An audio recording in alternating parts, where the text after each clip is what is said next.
The first memory I have about Jesus was in Christian preschool. We were taught that there was a hole in our hearts that only Jesus can fill. Being a literal thinker at that age, I imagined a small plastic Army Man-style Jesus figurine that would perfectly plug up the small Jesus figurine-sized hole that apparently resided in my heart. If you were to think back to the first images of Jesus that you remember from your childhood, I'm sure we have a lot of stories to share between us. This week I Googled Jesus and took a look at the pictures which appeared at the top of the screen. Jesus is portrayed as serene, calm, with outstretched arms, or gently carrying a lamb. He wears his heart covered with a crown of thorns on the forefront of his chest, and heavenly rays burst from his head. One of my favorite lines, which appears in several movies, begins with this dialogue between two characters. One character will ask the other, "Have you found Jesus?" To which the response is, "I didn't know he was missing." I've been wondering if Jesus is missing from our modern day expressions and understandings of Christianity. It seems that we have two camps of our religious expression, the fight or flight models. Those in the fight camp use their religion as a sword and shield. In the words of UCC pastor Bishop Yvette Flunder, "Don't let anybody put a little Bible on it and make discrimination all right." I find Jesus missing from Christian attempts to pass legislative bills which codify people's biases into discriminatory and hateful laws. I find Jesus missing from Christians who engage in armed revolts, violent rebellions, direct retaliations, or revenge. The other camp of Christianity is the opposite of the fight model, that of the flight response. Christians who have been taught that the way of Jesus includes submission, passivity, withdrawal from conflict, or surrender. Women who have been taught in Bible studies that the correct Christian response to being battered or bullied is to turn the other cheek. This week we started a study and sermon series on Walter Wink's book, Jesus and Nonviolence, A Third Way. One of my main takeaways from our discussion this week is this: just because violence includes conflict does not mean that nonviolence includes non-conflict. Another way to say that is this: yes, violence engages in conflict, that much is obvious, but so does nonviolence. Nonviolence is not the absence of conflict, but another way to respond to conflict. Conflict is a normal part of life. When I do premarital counseling with couples, each person takes a conflict assessment, which shows us which response styles they engage in when conflict arises. Many of us use a fight or flight response to conflict. We either reply by putting up our fists or harsh words, or by running away and avoiding. According to our scripture for today, Jesus suggests that these are not the only two options available.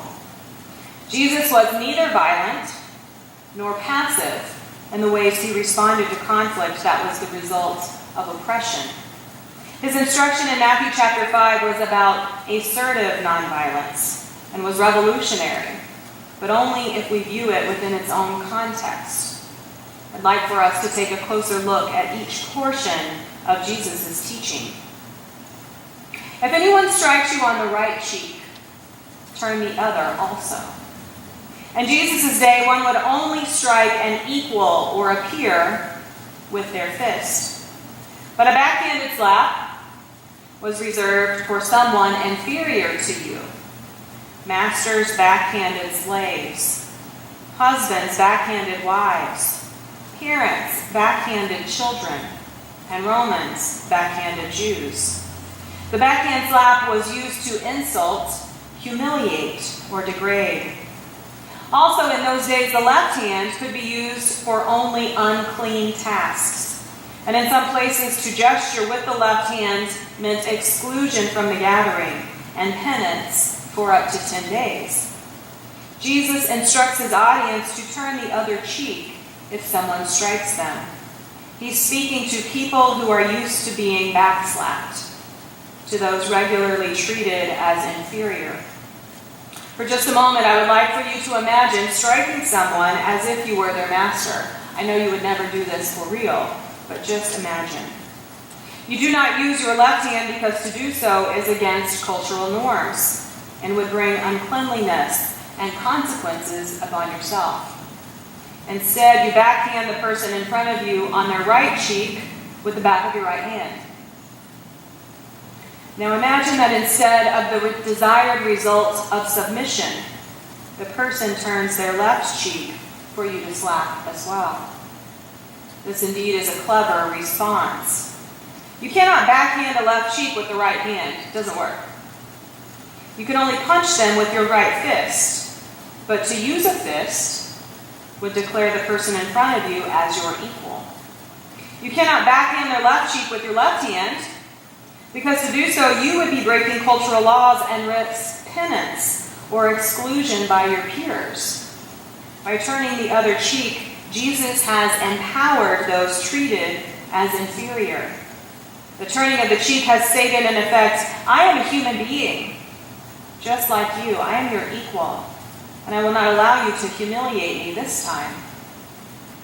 Walter Wink explains, such defiance is no way to avoid trouble.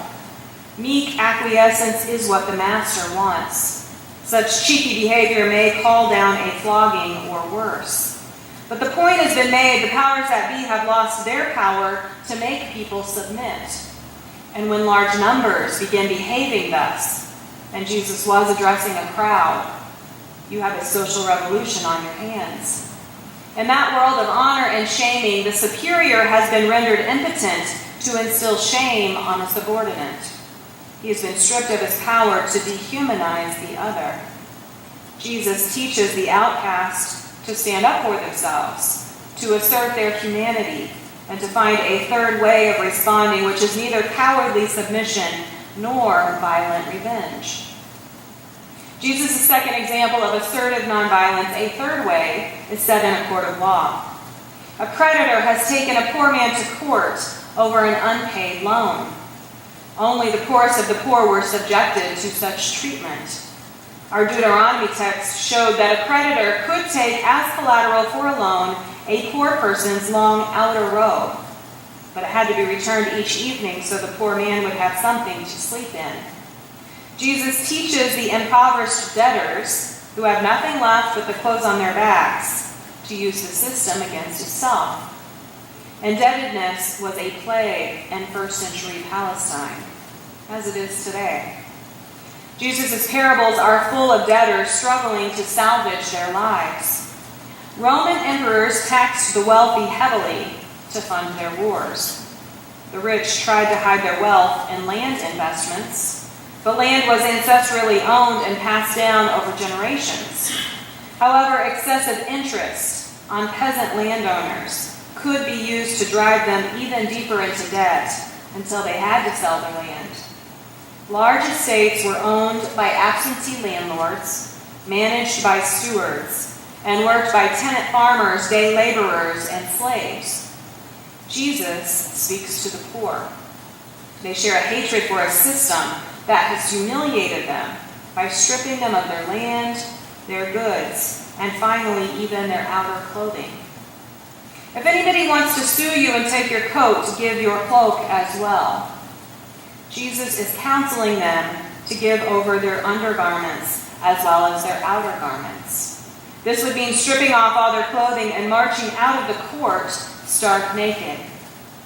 Nakedness was taboo in Judaism, and shame fell less on the naked person and more on the person viewing or causing the nakedness. This was expressed in the story of Noah and his sons in our Genesis 9 text. By stripping, the one in debt has brought shame on the one taking his clothing. Wink says, imagine the guffaws this saying would have evoked. There stands the creditor covered with shame, the poor debtor's outer garment in one hand, his undergarment in the other. The tables have suddenly been turned on the creditor. The debtor had no hope of winning the case. The law was entirely in the creditor's favor. But the poor man has transcended this attempt to humiliate him. He has risen above shame, and at the same time, he has registered a stunning protest against a system that created his debt. He has in effect said, "You want my robe? Here, take everything. Now you've got all I have except my body. Is that what you will take next?" Imagine the debtor leaving court naked. His friends and neighbors, aghast, inquire what happened. He explains. They join his growing procession, which now resembles a victory parade. The entire system by which debtors are oppressed has been publicly unmasked. The creditor is revealed to be not a legitimate moneylender, but a party to the reduction of an entire social class to landlessness and destitution. This unmasking is not simply punitive, since it offers the creditor a chance to see, perhaps for the first time in his life, what his practices cause, and to choose to repent. Jesus teaches his listeners alternatives, which empowered those at the bottom of society. Finally, if anyone forces you to go 1 mile, go also the 2nd mile. This teaching comes from the practice of Roman soldiers being able to require civilians to carry their 60 to 85-pound heavy packs.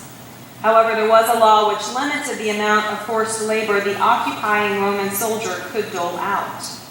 The civilian only had to carry the heavy pack for 1 mile. To have someone carry the pack for a 2nd mile would be an infraction of military code and could result in a fine or flogging of the soldier.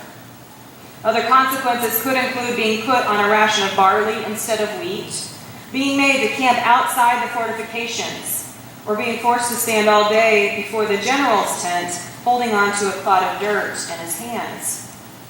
Now, imagine the reaction of the soldier when the civilian, under occupation and forced to carry the heavy pack for 1 mile, arrives at the 2nd mile marker. The soldier prepares to take his belongings back, but to his surprise, the civilian says, "Oh no, let me carry it another mile." The soldier is caught off guard. What could be going on here? Is this a provocation?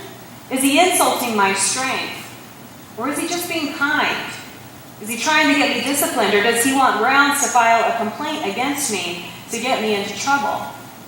The feeling of superiority has vanished, and perhaps the Roman soldier will have to plead with the Jew to carry the heavy pack again. Jesus had found a way for the oppressed to recover the initiative and assert their human dignity in a situation that cannot, for the time being, be changed. Jesus presents a third option beyond fight or flight to deal with conflict that results from oppression. To fight against the oppressor would mean certain death, and acting like a meek and mild doormat is already what the poor had been reduced to. Jesus helps them to formulate an assertive, nonviolent way to regain their humanity and dignity. Walter Wink shares, the logic of Jesus' examples in Matthew 5 goes beyond inaction and overreaction to a new response, fired in the crucible of love, that promises to liberate the oppressed from evil, even as it frees the oppressor from sin. Do not react violently to evil. Do not counter evil in kind. Do not let evil dictate the terms of your oppression. Do not let violence lead you to mirror your opponent. This forms the revolutionary principle that Jesus articulates as the basis for nonviolently engaging the powers. So my question to you today is this: have you found Jesus? Had you even noticed that portions of him were missing from the fight and flight models of Christianity that bear his name today? We were not intended to be violent Christian soldiers, but neither were we taught to be submissive, passive doormats. Turn the other cheek, give your cloak as well, and go the extra mile are not humble, generous practices, but revolutionary ways to respond to those in power on your own terms without stooping to the unjust levels of the oppressor. Having been at the state capitol twice this week on behalf of communities who are underneath the thumb and whim of the majority decisions of our legislature, I could not help but wonder how the practice of assertive nonviolent resistance might mirror back the evil that happens when we actively defund and exclude the most vulnerable in our society. Don't let anybody put a little Bible on it and make discrimination all right. What does your image of Jesus look like now? Serene, calm, gentle, or perhaps something more? Next week, we're going to take a closer look at several communities throughout the years which have put Jesus' third way of assertive nonviolent resistance into action. May it be so.